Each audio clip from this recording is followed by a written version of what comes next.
Hello, everyone. Good afternoon on the East Coast. Good morning on the West. This is Brian Berry with you here from ScanForce for the next edition in our continuing educational series. This time, we're focusing specifically on distribution. I hope everybody can see my screen at this point. I'm going to go ahead and get started since we've reached the top of the hour. Quick agenda, we'll give you a very brief overview. We've only got a half an hour today, and we've got a lot more than a half an hour's worth of stuff. So I'm going to go kind of quick, so I won't bore you too much on the preamble. Then we're going to talk a little bit about barcodes themselves, since barcodes really are the driver behind everything that we do in a barcoding system. Then we'll get into the specific warehouse functions. We'll talk a little bit about multi-bin, how we can store and see things. And at the very end, we'll sort of wrap up with pallet tracking, which we call license plating for a couple of reasons. And we'll get some more into that in just a second. But real quick, who we are at ScanForce, we've been around for over a couple of decades. We've been doing this for a long time. We have over 8,000 Sage 100 users that utilize our software all day, every day. So we've been around the block for a time or two. I always like to point out that section highlighted in orange right there in the middle that talks about connected and disconnected environments. That just speaks to our architecture. The way that our system was designed is such that in the very beginning of a transaction, say a PO receipt, I can tell Sage, I want to receive PO number 12345. And it will go in and grab all the line item detail about PO 12345, bring it down to the mobile barcode scanning device in my hand. And from that point forward, I really don't need Sage anymore. So I don't have to be connected. So if you have a situation where I know we have some people are end users and we have some Sage reseller partners, so there's a mix of people on the phone call. But if the warehouse situation is I don't have great Wi-Fi coverage, well, maybe you don't need to go dump a bunch of money into the Wi-Fi because we can work even if we don't have that real-time, full-time connection. Or if you have an outside yard where you lay things down and you go out there, there's no Wi-Fi. That's okay. Let's have a one-on-one conversation, talk about specific needs, and then figure out where we need to go with the Wi-Fi. Okay. All right, real quick, WMS, that's Warehouse Management System. That's what we're talking about right up here. And we have 3 different versions, editions, flavors, call them what you will, but they just have different levels of functionality. We have some very large customers that use Core, our most basic system, because it meets all their needs. And we have some small customers that may only have just a handful of users that use our Premier version, which is the top end with all the bells and whistles. And they're able to stay small and get a lot done very efficiently with a very small number of people because there's a lot of efficiencies built into that. So the size of the WMS really has nothing to do with the size of your company. It's more about the functionality of the version that you need, okay?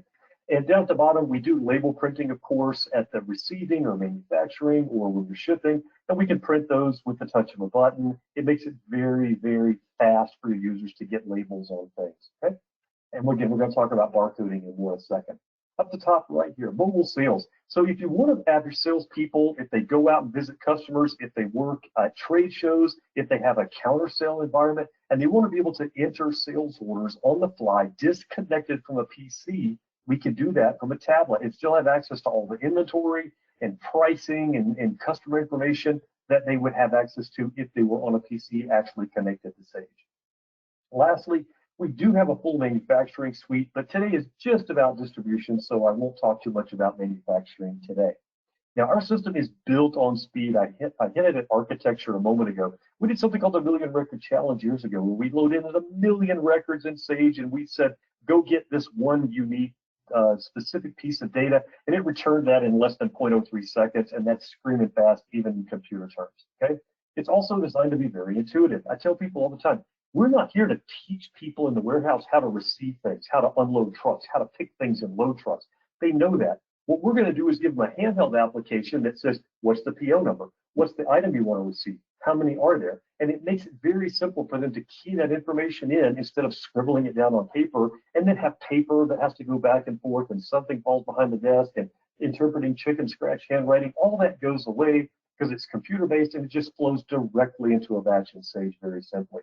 And last but not least, the main takeaway from any conversation that we have here at ScanForce is how awesome our support is. It really is. And this is one of those, don't take my word for it. Ask your Sage reseller. They'll back it up, and they'll tell you that we're an organization really built on support. Now, let's jump in and talk about barcoding. So we have on the left-hand side here a very messy train wreck of a barcode. okay? And if you have one like this, then we need to talk, because this is hard. How am I going to scan this PO number and not collect this data or this data or this data or that data? It's tough. Imagine now if you're on a forklift and this is 8 feet away from you and you're trying to scan this barcode. It's hard. So what we do is we print a label that looks like this with a 2-dimensional barcode. This one, I say, looks kind of like a demented chessboard. But basically, this 2-dimensional barcode over here can encode all of this data and more in one barcode scan. So with one scan, we can collect things like the item code and the lot number or serial number, the quantity, things like that, all in one scan and populate multiple aspects of our software at one time. It's the ultimate in efficiency. You get to double dip or triple dip, one data collection effort, boom, you get 2 or 3 results from it, okay? It's a very simple thing to do. It's embedded in our system, and it's the ultimate in efficiency, okay? And barcodes, after all, drive the whole system. So we want to make the barcodes really, really super efficient. All right, let's dive in and take a deep look at all some features that are in our warehouse management system. And let's start at the start, and that's receiving. So in receiving, I told you before, our system's really intuitive. Most screens, we're really only going to ask you for one piece of data. What's the PO number? What's the item code? What's the quantity? And it just rolls them from screen to screen, and they collect the data as they go. In this case, I've turned on multiple things to show you how complete our application can be if you need to collect more than one piece of data. For instance, you may collect the vendor's lot number, but you may have a separate internal lot number that you use. Sometimes it may be one and the same. Sometimes it could be different. There's a quantity. Maybe there's an expiration date. We can turn all of these things on. We can even auto-generate the lot numbers.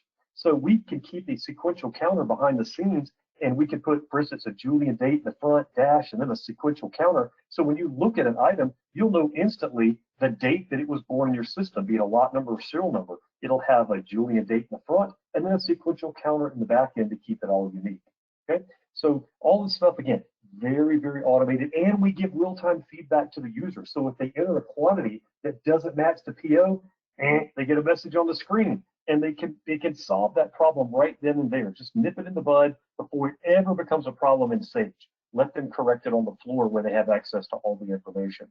Speaking of all the information, sometimes you have more than one unit of measure, okay? You may have an item that you purchase in Sage by the case, but you buy or you stock it and sell it by the each.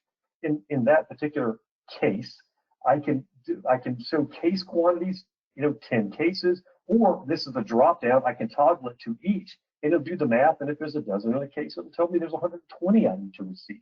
So the system will do that math for them, so your users aren't slave to a calculator. They can just have the system do the math for them, make it very simple.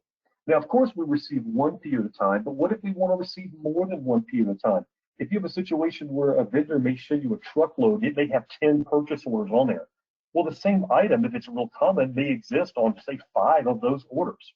Well, you could receive each one independently as an isolated, unique purchase order and say, I've got 5 of this item or 10 on this PO, and you go and put it away. And then you find more a little later, you receive those, and you go put it away again. Well, those are extra footsteps back and forth to that shelf where that item lives. Wouldn't it be more efficient to group those POs together, scan all of the items, and have the system spread the quantity across all the POs, and then put them away one time, okay? So we allow you to group these orders together. We give you multiple mechanisms, be it in Sage, from the handheld, or from our management console, that allow you to group those orders together to gain efficiencies. That's what we're all about here, is gaining efficiencies and making it easy for your people to make your inventory more accurate, okay? Now, once we received it, where are we going to put it? That's where multi-bin comes in. Not everybody needs multi-bin, and that's okay. But if you do, it's a great tool that you can add. Essentially, in Sage 100, you get one location code for every item code, and the system assumes that every same like item is on the same shelf in your warehouse. It's not really realistic for a lot of people, though, because you may have a picking location, and you may have an overstock location, maybe in a dusty back corner or a high shelf somewhere. Well, multi-bin allows you to see that. For instance, look, in this case, I have 2 picking locations, and here's my overstock or overflow. I got 300 units sitting in my overflow. So if either one of these get kicked down, it could kick out on a replenishment report and say, this location, aisle A, rack 100, bin 20 has gone below its minimum. Somebody needs to go to the overstock location and get units and repopulate it, okay? It can do a lot more than this too, and one of those things that multi-bin can do is create reservations of material. We call that auto allocations, all right? Now, most people, the most common is FIFO, first in, first out. They want to get the old stuff out first. But some of you may be dealing with durable goods that don't have expiration dates, so you don't really care if the one that came in yesterday or the one that came in last year goes out the door on the next sales order. We give you multiple rules that you could choose from to set up these allocations and how the system is going to create a reservation for you. If we use FIFO as an example, for instance, I've got something that came in yesterday on aisle A, but over on aisle F, I've got something that came in 3 months ago, okay? Well, if I want to run a FIFO warehouse, I want to make sure that the stuff over on aisle F, the oldest stuff, gets picked first. That's really, really difficult to do in a paper-based system, but once we move to handheld devices that have screens and scanners and key entry, then the users can be told exactly where to go and exactly what to get. And we actually, I will mention also on auto allocations, we can have different sets of rules for lotted and serialized inventory versus non-lotted and serialized inventory. So maybe lot numbers, you may want to go FIFO to make sure those go out earlier, but non-lotted items may not have expiration dates, so you may have different rules set up there. We give you that flexibility. So we're going to create a reservation for you. Multi-bins auto allocations will tell the user this is the location you want to go, but how do we communicate that to the person out on the shop floor that's looking to go do this pick? Well, that's what we call directed picking, okay? So directed picking is going to show on the screen, go to this aisle, go to this rack, go to this shelf, go to this bin, and I've reserved 10 of this units for you right there, okay? And so the user never has to guess. Or do you ever have this situation? Somebody says, oh, hey, I picked some of that yesterday. It was over here. They go there and it's gone. Because what they don't know is somebody came behind them later that day or early this morning and they picked the rest of that clean. That location's now empty. Now they're going to spend 20 minutes walking around the warehouse looking for more of that, okay? And we take all that out of the equation. The user will be told exactly where to go, exactly what to get, and there's a reservation created in the system automatically by ScanForce. That's the auto allocation and directed picking working in concert to make the picking, packing, shipping part of your equation that much more efficient and a heck of a lot more accurate, okay? Because we're going to update Sage and we're going to say, yes, I'm taking 10 units out of this shelf. Sage gets instantly updated for that, okay? All right, let's talk for just a second about pallet tracking. So we generically call pallet tracking license plating. And there's a very good reason, because not everybody deals in pallet level quantities. Now, a lot of you do, but not everybody. So some people ship in totes or barrels or gaylords, which, big boxes of things. So no matter what you ship in, what the packing unit of measure is, what we want to do is print out a label that says, this is pallet number or gaylord number or tote number 1001, okay? So maybe at receiving, we do that. And you see these big stickers here. This is just an example. It's not it has to look like this, but there's a barcode on this, and it's just going to say, this is pallet number 1001. This is pallet 1002. We can go a step further. We can actually also make this look kind of like a packing list, so I can see exactly what's on here. Because you can see in this example, these are shrink wrapped, okay? And I can't necessarily read the label on the box behind this one on the second row. It's buried in the middle. I can't see it, okay? But the packing list on the label can display that for the user that are walking around looking at it. And guess what? On the handheld, if they just look up a pallet ID number like 1001 versus 1002, they can see everything that's on it. In Sage, in multi-bin, we'll show you an extra column that says this is a pallet. And on this pallet are this one item in X amount of quantity. Or you can drill down into the pallet and you could potentially have 10, 20, 50, 100 different items on there with unique quantities if you wanted to. And we can show all of that information that's on there, okay? So now at receiving, I can say this is pallet number 1001, and it's got all of this product on there, be it all one kind or a mix of products, okay? And then I can go put it on a shelf. Now in multi-bin, I'm going to update that information, and I'm going to say, on this shelf, on this location, I have a pallet called 1001, and these are all the things that are on there. Okay? So now if I need a pallet that has 50 cases of some one particular product, I can look in Sage, I can see in multi-bin, oh yeah, there's a pallet that's got exactly what I need, and I can direct the user to go pull pallet number 1001 on this shelf. Again, directed picking tells the user exactly where to go, exactly what to get. Because pallet number 1002 may have a slightly different mix of products or a different quantity or a different product altogether. Or it may be on a completely different side of the warehouse. Again, directed picking cuts out the time of wandering around looking for that pallet. If you're dealing with pallets, you know what it's like, your people wandering around the warehouse trying to find a specific pallet. I had a customer years ago, they had 12,000 pallet locations on a gravity-fed system where there were 4 pallets stacked up that sort of slid down. You take one out, and the other 3 slide down behind it. And you talk about trouble finding something. They had to know what was on the 4th pallet behind 3 others. Okay, that's really, really difficult. And you can see how these pallets are stacked up back here. And these could be 4 high and multi-deep. Pallets are a pain when it comes to trying to find exactly what you're looking for. It's a very efficient way to move things around, but determining what's where is really tough. That's where our system comes in. We can track all of that stuff for you and report it back to Sage so you can see it in Sage, not just on the handheld. That's a big key component here, okay? Another aspect here is we can build a pallet, okay? If we build a pallet at the pick, we can put together all of one product, or again, a mix of products, and then we can take it, we can stage that pallet. We can put it on a shelf because the customer may not be ready to release that pallet for a week, a month, a year. It doesn't really matter. We can build a pallet to their spec, put it on a shelf, and stage it. And everybody knows this is their pallet. That inventory is committed, and it's got a label on it that says this is pallet number 1003, and it was built for XYZ Corp. And then whenever they ship you or give you a release on that, you can go grab it, ship it, and it goes out to them, okay? You can also build pallets and break pallets at any point in time in the system. You can make a pallet at any point in time. You can break a pallet if you need to put something into another process and you need to take 2 cases off of one pallet. You can just break it and the rest stay there and 2 go somewhere else. So there's a lot of functionality built into this pallet tracking, okay?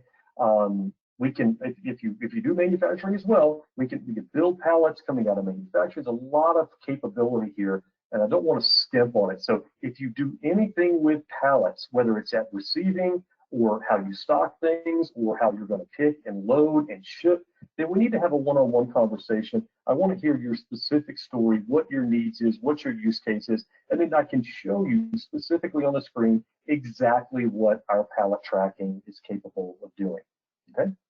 All right, let's move on and talk about just a few other things. I don't have a specific screen on each of these, but let's talk about these. Split picking. Do you have large orders and let's say there's 100 line items on an order and one person just can't pick it, it's just too much. So you want to divide that up. Maybe 20 is the most you want one people picking. Well, we can use split picking to break that into 5 separate pick orders. And what happens is at the top of the pick ticket, it's going to have the SO number dash, ABCD kind of thing. And so essentially the system treats them like separate orders. Now, multiple people can be picking the same transaction at the exact same time and not bump into one another or overwrite something that the other person may have just done. Okay. Another great example. We have one customer, they deal in big pumps. And so they have the pump manufacturing area and the shipping area, and then they have a whole separate warehouse full of spare parts. And whenever they get an order, they have a pump or 2 or 10 or whatever it is, but then there's some spare parts that always go along with it too. Well, they're in completely separate buildings, but it's on one sales order. So what we do is we split it by product type or by location. There's multiple methods. And one pick ticket prints out in the area where the pumps are, and another prints out in the area where the spare parts are. That way, those individuals can pick their part of it that's separate from every other part, okay? And they can get it together, and then eventually it'll come back together so it can be shipped all at one time, okay? So split picking is just a great way if you need to divide the pick amongst multiple people. Maybe it's because of quantity, maybe it's because of location of the warehouse. Some people have domain over one part or another, or it's just different product groups that may be in different places in the warehouse. It's very flexible from that perspective. The next one I want to talk about is container receipt management. A lot of people refer to this as on the water. So if you have stuff that's shipping from China, okay, you may get an advanced shipping notice, and that ASN document may come in weeks or even a month or more before you ever see the 10 box full of all your stuff. Well, you can go ahead and go into Sage and pre-receive that into an in-transit warehouse in Sage. That way, everybody that goes and looks at inventory in Sage can see this is what I have on hand. This is what I have in transit. It's inbound to me. I have 50 units inbound. They're just not here yet because it's probably an FOB shipping point situation. You probably own it now anyway, so it's acceptable to go ahead and receive it in. Okay, so at that point, everybody has great visibility. Then, when the container arrives, we're going to give you a separate receiving function on the handheld called container receiving. And they're going to go in and scan barcodes or select the items on the list, however it works for you in your world, and basically check everything in. And we're going to validate that it matches the advanced shipping notice. And if it does, then behind the scenes, completely transparent to the user, we're going to execute a transfer. We're going to move that inventory from the in-transit warehouse into your like 000 warehouse, for instance, or whatever the production warehouse is that you're actually working out of. So it's one less thing you have to do, but you get the great visibility all along the way of what's inbound to you. So if you deal with containers at any level, then we need to talk. Let's again listen to your specific use case, and let's figure out if container receipt management could be an efficiency gain for you. Okay. The last thing I want to talk about here is Starship. Now, a lot of you may already be using Starship for printing shipping labels. It's a really popular add-on to Sage 100 World. So it's a V Technologies product. It's something that you purchase. It's not a ScanForce product. It's a third party, but a lot of Sage 100 are using it. We've always sort of quote played nice in the sandbox with Starship, but what we've done recently is developed an actual integration with them and tied the two together. So what happens is during the pick ship operation, when people are putting things in boxes, I can say I'm putting this item and this item and this item in box number 1, okay? And I'm putting that one and that one and that one in box number 2.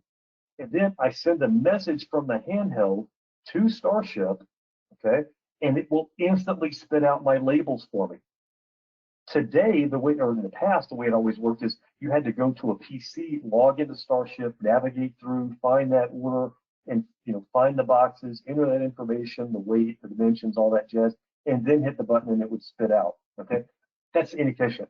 Okay, we're just going to have it spit them out while they're loading the boxes up, so they can go ahead and slap the labels on there, get them to the loading dock, and get them ready to go out the door.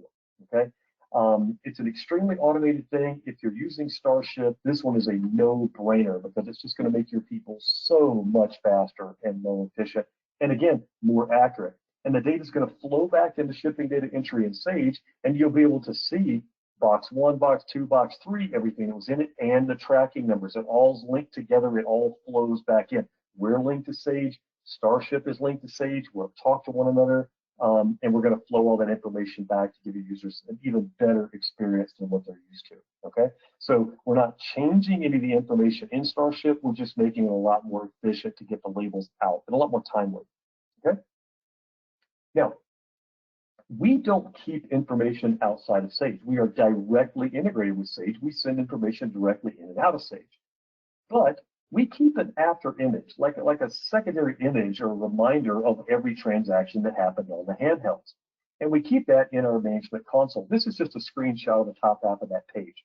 And in our management console, we have dashboards where you can see metrics of how people are doing compared to each other, or the status of things in the warehouse. Specifically today, I want to talk about this transactions tab. It's a really powerful tool.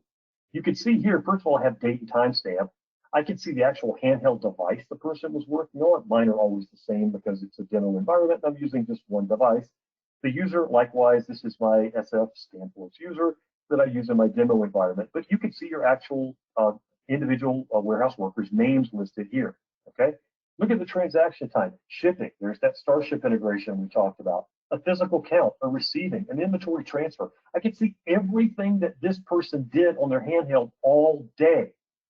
I can see the order number. In this case, this is a sales order transaction. Here, this is a receipt transaction. This is a PO number. I can see the item code, description, quantity. And by the way, if you want item code over here and then description and then quantity over here, just drag and drop it. It's a real simple thing. In fact, you can right click up here. We have a column chooser option. You can make this report look like anything that you want it to. Then you can come up here and you can save it and come back to that view later. And it's unique to you, or you could spread that view with others in the organization. If you do lot numbers and serial numbers, this is a godsend because all you have to do is type in the lot number And you can see everything that ever happened to that lot number from when it was initially received. Every time it got moved, if you split it to 2 different locations, if somebody did a physical count on it, if they did 10 physical counts on it, if it got picked for a process internally, a kitting process, or if it got shipped out, you can see every order it was tied to. Everything is in one place. All you have to do is type the lot number or serial number right here, and it's going to truncate this list and just give you the transactions and details that impacted that particular lot or serial. Okay. We also give you the date, the time to start and finish. So if you want to develop metrics about individuals who picks faster on a per item basis versus somebody else, we give you that information and reports can be written. Okay. All right, that is a really quick overview. I promise you we'd keep this under half an hour. I'm a man of my word. I'm curious if, Darcy, if we have any questions that have come in. I know that was fast and furious. We didn't go into a great deal of detail. My main goal today was just inform you of some of the things that we can do. Hope that that sparks some interest with maybe a problem that you've seen in your warehouse that you might want to solve. Reach out to us here at ScanForce or reach out to your Sage reseller and say, you know, I would like a one-on-one conversation with Brian, and it would be with me, and I will have that conversation with you. We'll find out everything that's going on in your warehouse, and then I'll show you the aspects of our system that can hopefully make an impact in your world. So, Darcy, do we have any questions that have come in at this point? We have one. What kind of devices do you recommend? Devices that we recommend, we standardize on Zebra. We are an authorized Zebra reseller, so we always sell Zebra devices, but our software can run on any Android, iOS, or Windows PC environment. So if you already have a scanner, there's a really good chance we can run on it, okay? And these handhelds are really super rugged. We have people that have old units that they bought, 10 years ago that they're still running, okay? So they're really, really rugged. They're a great investment. The units that we use today, primarily, they run in the mid $700 range. If you want long range scanning, like from a Cedar forklift, it's mid $800 range. So it's a really nice price point. It's a really rugged. It's got a 4-foot drop to concrete. That's the Zebra TC22 device. But again, if you have a device already, just let me know what it is, and I can give you a yes or no for work. Okay, we had one more come in. How long does it take to set up? Oh, sure. Great question. Implementation. I generally tell people 90 days is a normal time. But then again, there's really no such thing as normal because some people need multi-vent, some don't. Some have manufacturing, some don't.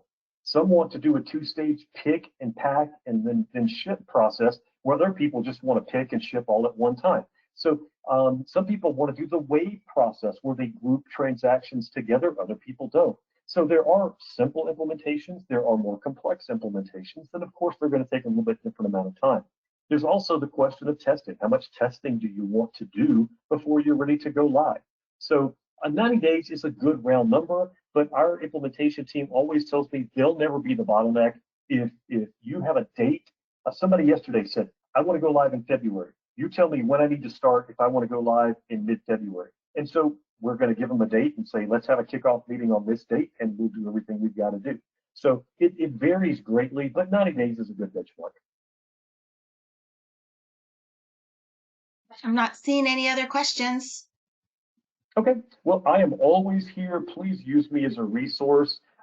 Just if you send something to info@ScanForce, that comes right to my desk, and I will get back to you personally. And my counterpart, Christine, we're a tag team here. We'll be back in touch, and we can set up a one-on-one with yourself or a whole team on your end and get your questions answered. We typically do a discovery call to really deep dive, ask you a lot of questions, uncover a lot of things that maybe you need to know about yourself in your warehouse. And then I'll set up a demo for you, and I'll present you a personalized presentation of all the parts and pieces that you need, tailored and set up just the way they would work in your environment. Okay? All right. Well, thank you everyone so much for attending. This will be made available if you'd like to share it with anybody else. And again, if you have any questions, just ping us a quick email or give us a call. If you call the number on your screen, just ask for Brian, you'll get to me. Thanks again for attending. Bye now.